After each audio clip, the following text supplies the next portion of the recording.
아침에 눈을 떴는데 손가락이 얼어붙은 것처럼 굳어 있어서 주먹을 쥐는 것조차 힘드셨던 적 있으신가요? 욕실에 가서 얼굴을 씻으려는데 손가락 관절이 뻣뻣해져서 작은 비누 하나 제대로 붙잡지 못하고 흘려버리기도 하죠. 밥을 먹으려고 숟가락을 들어도 손가락이 말을 듣지 않고 컵을 잡을 때조차 손끝에 힘이 빠져버리는 순간이 오곤 합니다. 이런 고통이 며칠만 지속돼도 힘겨운데 몇 달, 몇 년씩 이어진다면 삶의 질이 완전히 무너집니다. 혹시 하루 동안 손가락을 몇 번이나 움직이는지 아십니까? 무려 25만 번에서 30만 번입니다. 상상해 보세요. 심장이 하루에 뛰는 횟수와 비슷할 만큼 손가락을 혹사시키고 있는 겁니다. 그런데도 대부분 사람들은 나이 들어 그러려니 하고 대수롭지 않게 넘기죠. 저는 박민수 정형클리닉에서 45년간 근무하며 수많은 환자를 만난 신영석 원장입니다. 올해 78살이 되었지만 여전히 매일 손가락 관절염 환자를 진료합니다. 처음엔 가벼운 통증으로 시작한 분들이 치료를 미루다가 손가락이 완전히 굽어버려 일상생활이 어려워진 사례를 수도 없이 봤습니다. 단추 하나 끼우는 것도 포기해야 하고 손주 얼굴 쓰다듬는 것조차 고통스러운 분들도 계셨습니다. 혹시 이 이야기를 대수롭지 않게 들으신다면 언젠가 후회하게 될지 모릅니다. 제가 45년 동안 경험하며 깨달은 가장 확실한 방법 하나를 먼저 알려드리겠습니다. 바로 매일 꾸준히 따뜻한 물에 손을 담그는 습관입니다. 이 단순한 관리만으로도 수술 없이 통증을 완화할 수 있습니다. 믿기 힘드시겠지만 저 역시 수술로 손가락을 치료한 적이 거의 없습니다. 대부분의 경우 성실한 관리만으로도 충분히 좋아집니다. 지금 화면에 보이는 제 손을 보세요. 78살 손이라 하기엔 상태가 나쁘지 않다고 생각합니다. 이건 특별한 약 때문이 아니라 매일 아침 저녁으로 따뜻한 물에 손을 담그며 간단한 스트레칭을 해온 결과입니다.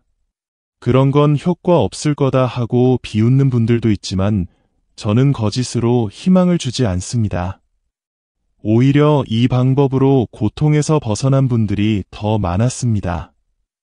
처음에는 반신반의하시다가 시간이 지나 감사 인사를 전해주시는 경우가 다반사였습니다. 오늘 이 영상에서는 손가락 관절염의 원인과 관리법, 대부분 사람들이 모르는 숨은 요인까지 상세히 알려드리겠습니다. 특히 여성분들에게 더 흔히 발생하는지, 어떤 음식을 피해야 하는지, 습관은 어떻게 바꿔야 하는지 끝까지 함께 하시면 분명 도움이 되실 겁니다. 지금 구독과 좋아요 버튼 눌러주시면 건강한 손을 지키는데 필요한 정보를 빠짐없이 받아보실 수 있습니다. 이제 본격적으로 말씀드리겠습니다. 손가락 관절염의 가장 큰 이유는 과도한 사용입니다. 여성분들이 남성보다 발병률이 7, 8배나 높은데 그 이유는 너무도 분명합니다. 매일 끝도 없는 가사노동으로 손을 혹사시키기 때문입니다. 설거지, 청소, 빨래, 식사 준비까지 손이 쉴 틈이 없죠. 게다가 여성 호르몬과 밀접한 관계가 있다는 사실을 아는 분은 드뭅니다. 에스트로겐은 관절을 보호하는 역할을 하지만 폐경 이후 급격히 줄어들어 관절염을 악화시킵니다. 그래서 50대 이후 여성분들이 갑자기 손가락 통증을 호소하는 경우가 폭발적으로 늘어납니다. 이건 반드시 알고 계셔야 할 핵심 정보입니다. 같은 이야기를 반복하는 것 같아 지루하게 느끼실까 봐 걱정되는데 그만큼 손가락 건강이 중요하기 때문에 여러 번 말씀드리는 겁니다. 혹시 사소한 습관 하나하나가 손가락에 얼마나 큰 부담이 되는지 아시나요? 예를 들어 펜을 쥐거나 스마트폰을 몇 시간씩 잡고 있을 때 그 작은 동작이 사실은 계속해서 관절의 압력을 누적시키는 거예요. 타이핑할 때도 마찬가지입니다. 손끝으로 꾹꾹 누르는 힘이 결국 뼈와 연골을 자극해서 염증을 부르게 됩니다. 손가락 관절염의 특이한 점이 바로 이런 반복되는 압력과 사용에서 시작된다는 거예요. 다른 관절염과 달리 손가락은 여러 마디가 동시에 붓고 아프기 시작합니다. 특히 아침에 일어나면 손가락이 완전히 굳어버린 느낌이 드는 게 특징이에요. 밤새 움직이지 않다가 갑자기 사용하려고 하면 마치 녹슨 기계를 억지로 돌리는 듯한 저항감이 생기는 거죠. 손가락은 작아서 부기가 조금만 있어도 바로 눈에 띄어요. 무릎이 붓는 건 옷에 가려서 잘 모르기도 하지만 손가락은 늘 드러나 있으니 더 민감하게 느끼게 됩니다. 그래서 많은 분들이 작은 변화에도 걱정을 크게 하십니다. 이 질환의 대표적인 증상은 마디마디의 통증과 부종입니다. 손을 움직일 때 가장 많이 쓰는 관절부터 통증이 시작됩니다. 손바닥 쪽도 함께 아파질 수 있어요. 하지만 중요한 점은 모든 손 통증이 관절염은 아니다 라는 사실이에요. 제가 최근 만난 환자분 중에도 처음엔 단순한 퇴행성 관절염이라 생각했는데 검사 결과 류마티스일 가능성이 높다는 사실이 밝혀졌습니다. 여러분, 손목-터 널증후군 들어보셨나요? 손바닥이 저리고 밤에 더 심해지는 질환이에요. 또 방아쇠수지라는 병도 있는데 손가락을 구부리면 딸깍 소리가 나고 펴지지 않습니다. 이런 여러 질환이 증상이 비슷해서 자가진단으로는 구분하기 어렵습니다. 우리 손은 무려 27개의 뼈와 30개 넘는 근육, 여러 신경이 얽혀있는 복잡한 구조입니다. 그래서 작은 증상이라도 방치하지 말고 전문의에게 정확한 검사를 받으셔야 해요. 손가락 관절염의 또 다른 특징은 아침에 굳어있는 시간이 길어지고 움직이면 점차 풀리는 겁니다. 대체로 1시간 안에 풀리지만 류마티스 관절염은 그보다 오래 갑니다. 또한 마디가 점점 커지고 모양이 바뀌어 심해지면 손가락이 굽은 채로 고정됩니다. 그 상태가 되면 되돌리기 매우 어렵습니다. 그리고 가만히 있을 때는 통증이 없다가 무언가를 쥐면 아픈 패턴이 반복되는 것도 큰 특징이에요. 무거운 물건을 들거나 손에 힘을 줄 때 더 심해지고 잠시 쉬면 다시 괜찮아집니다. 이런 증상을 무시하지 말고 초기에 관리하셔야 합니다. 퇴행성 관절염은 말 그대로 오랜 시간 사용하면서 연골이 닳아 없어지는 병이고 류마티스 관절염은 우리 면역체계가 스스로를 적으로 오인해 공격하는 자가면역 질환이에요. 몸에 해로운 것이 들어오면 그걸 공격해야 하는데 내 관절을 잘못 인식해서 계속 파괴하는 거죠. 그래서 류마티스는 나이와 관계없이 20대, 30대 젊은 사람에게도 발병할 수 있어요. 반면 퇴행성 관절염은 주로 연령이 올라가면서 나타납니다. 아침에 손이 뻣뻣하게 굳는 시간도 달라요.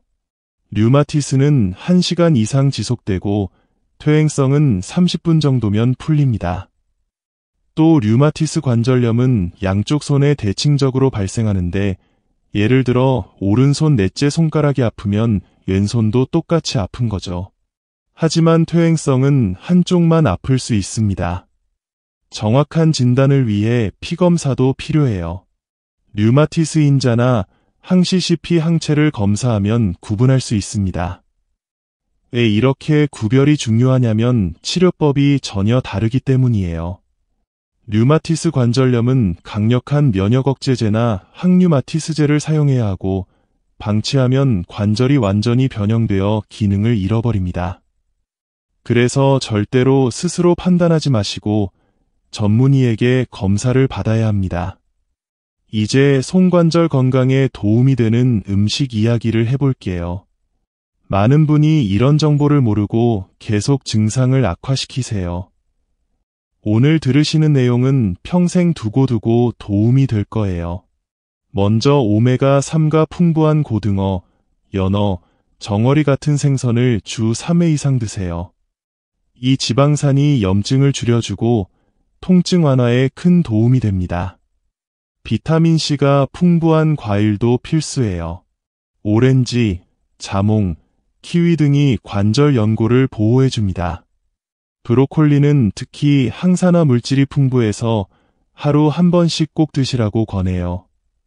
녹차도 좋은데 하루에 23잔 정도 드시면 염증 억제 효과가 있습니다. 칼슘이 풍부한 우유나 요구르트도 중요해요. 하지만 중요한 건 이 모든 음식을 일관되게 먹어야 효과가 난다는 점이에요. 최소 23개월은 꾸준히 드셔야 합니다. 또 콜라겐 펩타이드를 보충하면 연골 재생에 도움이 되고 보스엘리아 추출물은 자연 성분으로 염증을 줄여줍니다. 비타민 D도 빼놓으면 안 돼요. 햇볕을 충분히 쬐거나 영양제를 섭취하면 좋습니다. 무엇보다 중요한 건 한 가지에 의존하지 않고 균형 잡힌 식단을 유지하는 거예요. 저희 클리닉에 다니는 66세 이순자 할머니 사례를 말씀드릴게요. 처음 오셨을 땐 손가락이 거의 굳어 있었어요. 스마트폰으로 손주에게 사진 보내려고 하루에 5시간씩 화면을 만지셨대요. 결국 관절이 망가진 상태였죠. 그런데 놀랍게도 식습관을 철저히 바꾼 뒤 3개월 만에 손이 다시 움직이기 시작했습니다. 이야기를 몇 번이고 말씀드리는 건 정말 중요하기 때문이에요. 같은 말 반복한다고 귀찮아 마시고 꼭 기억해 두세요. 무엇보다 먼저 이분은 술을 완전히 끊으셨어요. 많은 분이 술이 관절에 미치는 영향을 과소평가하시는데 알코올은 몸에서 CRP라는 염증 수치를 급격히 올려 관절 통증을 심하게 만듭니다. 그리고 붉은 육류도 식단에서 제거하셨어요. 소고기나 돼지고기 같은 고기는 포화지방이 많아 염증을 더욱 악화시켜요. 대신 생선으로 식단을 바꾸셨습니다. 또한 기름에 튀긴 음식도 전부 끊으셨어요. 치킨, 돈가스, 탕수육 등 이런 음식에는 최종 당화산물, 에이지즈이라는 독성 물질이 들어있어 관절을 더 빨리 망가뜨립니다. 가공식품도 피하셨습니다. 인스턴트 라면, 햄, 소시지 생각보다 많은 분들이 이런 식품이 얼마나 해로운지 모르세요. 설탕도 완전히 끊으셨어요. 사탕, 과자, 탄산음료까지 모두 멀리 하셨습니다. 그리고 정말 중요한 점은 손가락을 뚝 소리 날 때까지 꺾는 습관을 고치신 겁니다. 이 동작이 관절의 작은 손상을 반복해서 누적시키거든요. 이제 치료 방법을 말씀드리겠습니다.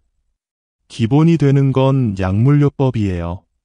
저희 박정훈 클리닉에서는 3가지 약을 기본으로 처방합니다.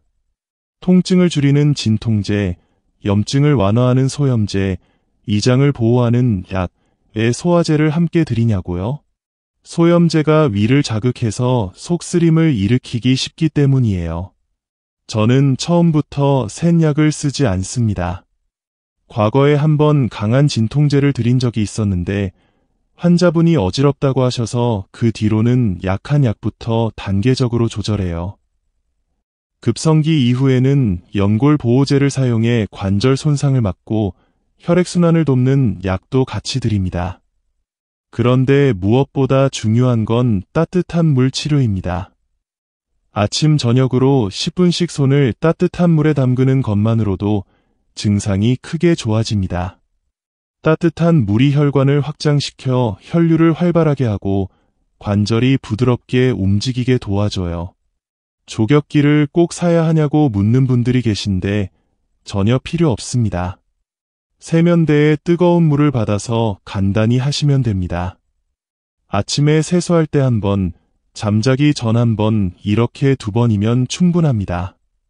또 손가락 스트레칭도 중요해요. 각마디를 5초씩 구부렸다 펴는 동작을 10회, 3세트 반복하세요. 이런 소박한 방법이 오히려 큰 효과를 냅니다. 무시하지 마시고 꼭 실천해 보세요. 오늘은 74세 최영호 어르신의 이야기를 들려드리고 싶어요. 대전 유성구에 사시는 분인데 처음 오셨을 때는 손가락이 심하게 굽어 있었어요. 25년간 목수 일을 하며 하루 종일 망치를 사용하셨다고 하더군요. 그런데 더 심각한 문제는 다른 곳에 있었습니다. 바로 만성적인 수면 부족과 스트레스였어요. 혹시 같은 이야기 반복한다고 지루해하실 분들이 계실지 모르겠는데 그만큼 중요해서 거듭 말씀드립니다. 손가락 건강에는 수면과 스트레스 관리가 정말 핵심입니다. 최영호 어르신은 매일 밤 서너 시간밖에 못 주무셨어요. 만성 불면증에 시달리신 거죠. 그런데 여기서 정말 중요한 사실을 하나 발견하게 됐습니다. 수면이 부족하면 우리 몸이 스스로를 보호하기는커녕 오히려 염증을 더 키웁니다. 특히 코르티솔이라는 스트레스 호르몬이 계속 분비되면서 관절을 더 약하게 만듭니다. 그래서 저는 최영호 어르신께 가장 먼저 숙면을 취하라는 처방을 드렸습니다. 매일 밤 10시에 취침하고 아침 6시에 기상하는 규칙적인 생활을 권했습니다. 또한 매일 20분씩 명상을 하도록 했어요. 조용한 방에 앉아 눈을 감고 깊이 숨을 들이쉬고 천천히 내쉬는 연습을 하셨습니다. 스마트폰도 밤 9시 이후에는 전혀 보지 않게 했습니다. 블루라이트가 뇌를 각성시켜서 잠들기 어렵게 하거든요. 그리고 취미활동으로 스트레스를 풀도록 바둑을 배우게 도와드렸습니다. 이 작은 변화들이 큰 효과를 냈습니다. 3개월 뒤에 다시 내원하신 어르신을 보고 정말 놀랐습니다. 손 통증이 70% 이상 줄어 있었고 밤마다 편하게 주무신다고 하셨어요. 마음이 안정되니 몸의 염증도 저절로 사라졌습니다. 이것이야말로 통합관리의 힘입니다. 마지막으로 제가 45년 동안 환자를 돌보며 깨달은 가장 중요한 사실을 말씀드립니다. 손가락 관절염은 망가지기 전에 관리하는 것이 가장 중요합니다. 일단 변형이 오면 되돌리기 어렵고 그때야 후회해도 소용이 없습니다. 손가락 관절염은 도미노처럼 한번 시작되면 연달아 퍼집니다. 그래서 악화되기 전에 예방과 관리에 집중해야 합니다. 지금부터 제가 알려드린 모든 내용을 정리해 드리겠습니다. 첫째, 술과 붉은 고기, 튀긴 음식은 완전히 끊으세요. 둘째, 오메가3가 많은 생선을 주 3회 이상 드세요. 셋째, 스마트폰은 하루 2시간 이내로 제한하세요. 넷째, 매일 아침 저녁으로 따뜻한 물에 손을 담그세요. 이것이 기본 중의 기본입니다. 다섯째, 규칙적인 수면과 스트레스 관리를 실천하세요. 여섯째, 손가락을 꺾는 습관을 버리세요. 일곱째, 매일 손가락 스트레칭을 하세요. 이 7가지만 지키셔도 손관절은 충분히 보호할 수 있습니다. 무릎 관절염처럼 고가의 치료나 수술이 필요하지 않습니다. 인공관절이나 줄기세포 치료도 안 해도 됩니다. 손가락 관절염은 작은 실천으로 관리할 수 있는 병입니다. 그래서 큰 기대를 품기보다는 작은 변화를 꾸준히 이어가시는 게 중요합니다. 제가 78세가 되어서야 진심으로 깨달은 것은 건강이 하루아침에 얻어지는 것이 아니라는 겁니다. 기적 같은 단기 치료는 없지만 매일 실천하면 반드시 좋아집니다. 여러분도 오늘부터 시작해보세요. 이 영상이 도움이 되셨다면 구독과 좋아요 눌러주시고 앞으로도 손 건강에 필요한 소중한 정보를 계속 전해드리겠습니다.